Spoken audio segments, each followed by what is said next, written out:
ಈಗ nice road ಪಾಪ ದೇವೇಗೌಡರು ಸೈನ್ ಹಾಕಿದ್ರು, ನಂಗೆ ಬಹಳ ಸಂತೋಷ. ಇವತ್ತು ಕುಮಾರಸ್ವಾಮಿ ಅವರು ಇವತ್ತು ಕೆಲವರು ವಿರೋಧ ಮಾಡ್ತಾ ಇರ್ಬೋದು, ಅವರೇ ವಿರೋಧ ಮಾಡ್ತಾರೆ, ಅವರೇ ಸೈನ್ ಮಾಡಿದ್ರು. ಬಹಳ ಒಳ್ಳೆ ಉದ್ದೇಶ ಇಟ್ಕೊಂಡು ಅವರು ಸೈನ್ ಮಾಡಿದ್ದಾರೆ. ಯಡಿಯೂರಪ್ಪನವರು ಈ ದೇಶದ ರೈತರ ಬಗ್ಗೆ ಹಸಿರು ಟವಲ್ ಹಾಕೊಂಡು ಅದಕ್ಕೆ ಆದಂತ ಒಂದು ಸಪರೇಟ್ ಬಜೆಟ್ ಇಟ್ಕೊಂಡು ಅವ್ರದೇ ಆದಂತ ಒಂದು ದೊಡ್ಡ ತ್ಯಾಗವನ್ನು ಕೂಡ ಮಾಡಿದ್ದಾರೆ. ನಮ್ಮ ಸಿದ್ದರಾಮಯ್ಯನವರು ಅನ್ನ ಹೊಟ್ಟೆ ಯಾರು ಹಸ್ಕೊಂಡು ಇರಬಾರ್ದು ಅಂತ ಹೇಳಿ ಕೊಟ್ಟಂತ ಭಾಗ್ಯಗಳಿದೆಯಲ್ಲ, ಬಹುಶಃ ಇದು ಇತಿಹಾಸ ಪುಟಕ್ಕೆ ಹೋಗ್ತದೆ. World is looking through Bangalore, India through Bangalore. ಇದನ್ನ ಪ್ರೈಮ್ ಮಿನಿಸ್ಟರ್ಗೆ ಹೇಳಿದೆ ನಾನು. ಕ್ಯಾಂಡಿಡೇಟ್ಗೆ ಸ್ಪೀಕರ್ ಕ್ಯಾಂಡಿಡೇಟ್ ಯಾರು ಅಂತ ನಾನು ಕಳಿಸಿದ್ದಾರೆ. ಅದಕ್ಕೆ ನಮ್ಮ ಸ್ನೇಹಿತರುಗಳು ಪ್ರತಿಭಟನೆ ಮಾಡೋದು ಅದು ಸರಿ ಇಲ್ಲ. ಈಗ ನೈಸು ರೋಡು ಪಾಪ ದೇವೇಗೌಡರು ಸೈನ್ ಹಾಕಿದ್ರು, ನಂಗೆ ಬಹಳ ಸಂತೋಷ. ಇವತ್ತೇನೋ ಅವರು ಕೆಲವು ವಿಚಾರದಲ್ಲಿ ಮಾತಾಡ್ಬೋದು. ಆ ನೈಸ್ ರೋಡ್ ಇಲ್ಲ ಅಂದಿದ್ರೆ ಬೆಂಗಳೂರು ಏನಾಗ್ತಿತ್ತು? ಇಂಥದೆಲ್ಲ ಪರಿಸ್ಥಿತಿ ಇದೆ. ಇರ್ಲಿ, ಬೇಕಾದ್ರೆ ಏನೋ ಅನ್ಯಾಯ ಆಗಿದ್ರೆ ಸರಿ ಇಲ್ಲದೆ ಹೋದ್ರೆ ಸರಿ ಮಾಡಕ್ ಹೋಗೋಣ.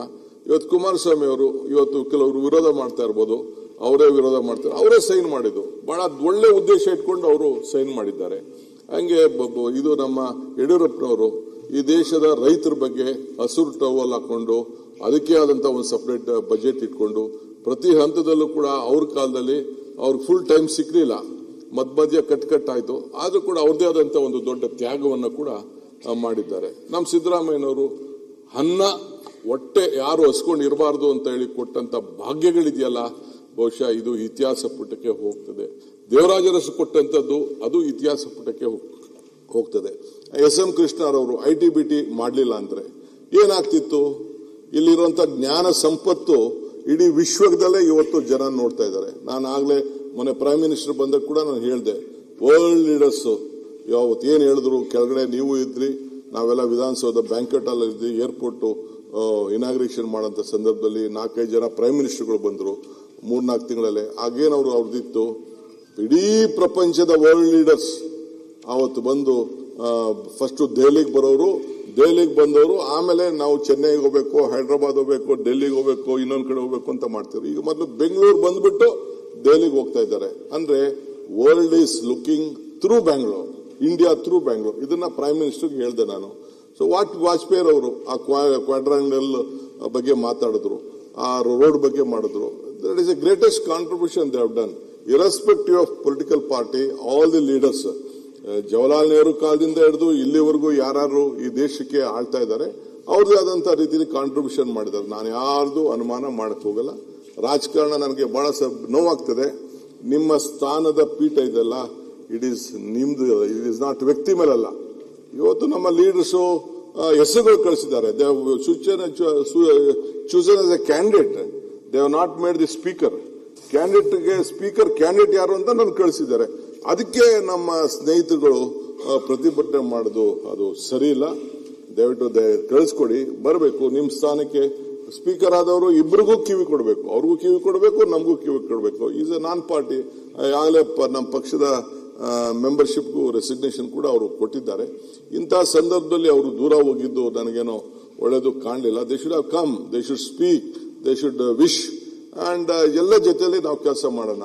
ಈ ರಾಜ್ಯದ ಹಿತಕ್ಕೆ, ನಮ್ಮ ನಾಡಿನ ಏನು ಜನತೆ ಏನೇನಿದ್ದಾರೆ ಅವರೆಲ್ಲರೂ ಕೂಡ ಗಮನದಲ್ಲಿಟ್ಕೊಂಡು ರಾಜ್ಯದ ಹಿತಕ್ಕೆ ಪ್ರತಿಯೊಬ್ಬರಿಗೂ ಕೂಡ ಇನ್ನು ಮುಂದಕ್ಕೆ ನೆಕ್ಸ್ಟ್ 20-25 ಇಯರ್ಸ್ ಅಲ್ಲಿ ಇಡೀ ರಾಜ್ಯ ಹಸಿರು ರಾಜ್ಯವನ್ನಾಗಿ ಮಾಡಿ, ನೀರು ಎಲ್ಲೆಲ್ಲಿ ಟ್ಯಾಪ್ ಆಗ್ತಾ ಇದೆ ಆ ನೀರನ್ನು ಉಳಿಸಿ ಪ್ರತಿಯೊಬ್ಬ ರೈತರ ಬದುಕಿಗೆ ಇವತ್ತು ಕೃಷಿ, ಬೇರೆ ಉದ್ಯೋಗಕ್ಕಿಂತ ಕೃಷಿ ಮತ್ತು ತೋಟಗಾರಿಕೆ ಇಲ್ಲಿ ಹೈನುಗಾರಿಕೆಯಲ್ಲಿ ಪ್ರತಿಯೊಬ್ಬರು ಕೂಡ ಬದುಕಲಿಕ್ಕೆ ಒಂದು ಅವಕಾಶ ಇದೆ. It is A parallel economy ಸಂದರ್ಭದಲ್ಲಿ ದೇಶದಲ್ಲಿ ಅವಕಾಶ ಇದೆ. ಯಾವ ಟ್ಯಾಕ್ಸ್ ಕಟ್ಟಂಗಿಲ್ಲ, ಏನು ಕಟ್ಟಂಗಿಲ್ಲ. ಅದಕ್ಕೆ ನಾವು ಎಷ್ಟು ಉತ್ತೇಜನ ಕೊಡಬೇಕು.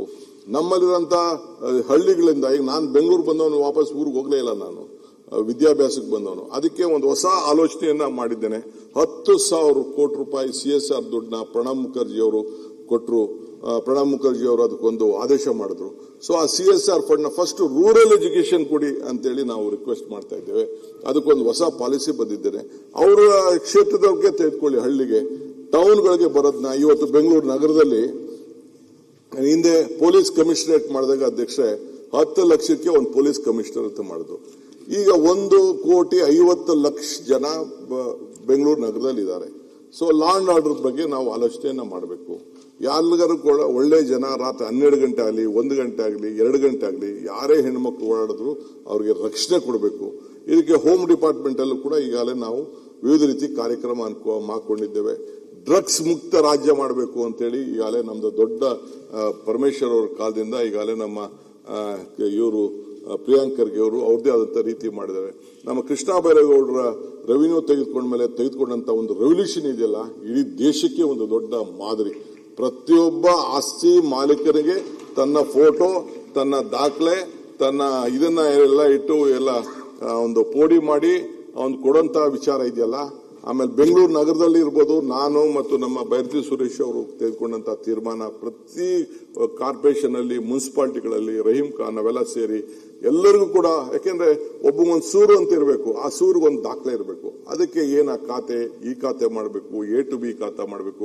ಸುಪ್ರೀಂ ಕೋರ್ಟ್ ಅಲ್ಲಿ ನಮಗೆ ತೊಂದರೆ ಇದ್ರೂ ಕೂಡ ನಾವು ಅದನ್ನ ಏನಾರು ಮಾಡಿ ರಕ್ಷಣೆ ಮಾಡಬೇಕು ಅಂತೇಳಿ ಕೆಲವರಿಗೆಲ್ಲ ನಾವು ಅವ್ರಿಗೆಲ್ಲ ಪವರ್ ಕನೆಕ್ಷನ್, ನೀರ್ ಕನೆಕ್ಷನ್ ಎಲ್ಲ ಸೇರಿ ಜಾರ್ಜ್ ಅವರು ಅದೆಲ್ಲ ನಾವು ಚರ್ಚೆ ಮಾಡಿ ತೀರ್ಮಾನ ಮಾಡಿದ್ವಿ. ನಮ್ ಗವರ್ಮೆಂಟ್ ಏನಿದ್ರು ಜನರಿಗೋಸ್ಕರ ಗ್ಯಾರಂಟಿ ನಾವು ಕೊಟ್ಟೋ. ಯಾರು ಕೊಟ್ಟೋ ಗ್ಯಾರಂಟಿ? ಆದಾಯ ಎಲ್ಲ ಪಾತಾಳಕ್ಕೆ ಹೋಯ್ತಾ ಇತ್ತು, ಬೆಲೆ ಎಲ್ಲ ಗಗನಕ್ಕೆ ಹೋಯ್ತಾ ಇತ್ತು. ಇದನ್ನ ನಿಲ್ಲಿಸಬೇಕು ಅಂತ ನಾವು ಗ್ಯಾರಂಟಿ ಕೊಟ್ಟು 55,000 ಕೋಟಿ ರೂಪಾಯಿ ಅದಕ್ಕೆ ಕೊಟ್ಟಿದ್ದೇವೆ. ಸಿದ್ದರಾಮಯ್ಯನವರು, ನಾವು, ಪರಮೇಶ್ವರ್ ಕೂತ್ಕೊಂಡು ಮ್ಯಾನಿಫೆಸ್ಟೋ ಮಾಡಿ ಎಲ್ಲರಿಗೂ ಕೂಡ ನಾವು ಸಹಾಯವನ್ನು ನಾವು ಮಾಡಿದ್ದೇವೆ. ನನಗೆ ನಮ್ಮ ಇವರು ನೌಕರರು ಬಂದು ಹೇಳಿದ್ರು, ನಮಗೆ ಬೇಡ ಗ್ಯಾರಂಟಿ, ನಮಗೆ ಬರೋ ಸಂಬಳನೇ ಸಾಕು, we are ready to withdraw ಅಂತ ಹೇಳಿದ್ರು. On behalf of government of Karnataka ಎಲ್ಲ ನಮ್ಮ ಸರ್ಕಾರದ ನೌಕರಿಗೆ ಅವ್ರು ನಾನು ಅಭಿನಂದಿಸ್ತೇನೆ. ನಾವೆಲ್ಲ ಮಂತ್ರಿಗಳಿರ್ಬೋದು, ಅಲ್ಟಿಮೇಟ್ಲಿ ನಾವು ಕೂಡ ಸರ್ಕಾರಿ ನೌಕರರೇ, ನಾವೇನು ದೊಡ್ಡವರಲ್ಲ. ಇವತ್ತು ಮಂತ್ರಿ ಇರ್ಬೋದು, we are also government servants. ಆ ಕೆಲಸ ನಾವು ಮಾಡ್ತೀನಿ. ಆದ್ರಿಂದ ಇವತ್ತು ಇನ್ನ ಕೆಲವು ವಿಚಾರಗಳು, ನನ್ನ ಯೋಜನೆಗಳು, ನನ್ನ ಚಿಂತನೆಗಳು ಮುಂದಿನ ದಿನದಲ್ಲಿ ನಾನು ಮಾತಾಡ್ತೀನಿ. ಏಕೆಂದ್ರೆ ನನ್ನ ವಿರೋಧ ಪಾರ್ಟಿ ಸ್ನೇಹಿತರು ಬಿಟ್ಟು ನಾವು ಬದುಕಲಿಕ್ಕಾಗಲ್ಲ. ಪ್ರಜಾಪ್ರಭುತ್ವ ವ್ಯವಸ್ಥೆಯಲ್ಲಿ ಅವರು ಇರಬೇಕು. ಅಶೋಕ್ ಅವರ ಸ್ಥಾನ it is A constitution post, ನಿಮ್ಮ ಸ್ಥಾನ ಕಾನ್ಸ್ಟಿಟ್ಯೂಷನ್ ಪೋಸ್ಟ್. ಅವರೆಲ್ಲರೂ ಕೂಡ ಅವರೆಲ್ಲ ಜನ ಆಯ್ಕೆ ಮಾಡಿ ಕಳಿಸಿದ್ದಾರೆ. ನನಗೆ ಯಾವ ಹಾರ್ಟ್ ಬರ್ನಿಂಗು ಯಾರ ಮೇಲೂ ಇಲ್ಲ. I am telling you, I am lost. ನನಗೆ ಒಬ್ಬನ ಮೇಲೂ ಕೂಡ ಈ ಅಧಿಕಾರನ ದುರುಪಯೋಗ ಮಾಡಿಕೊಂಡು ಯಾರಿಗೂ ಕೂಡ ತೊಂದರೆ ಕೊಡ್ಲಿಕ್ಕೆ ನನಗೆ ಇಷ್ಟ ಇಲ್ಲ.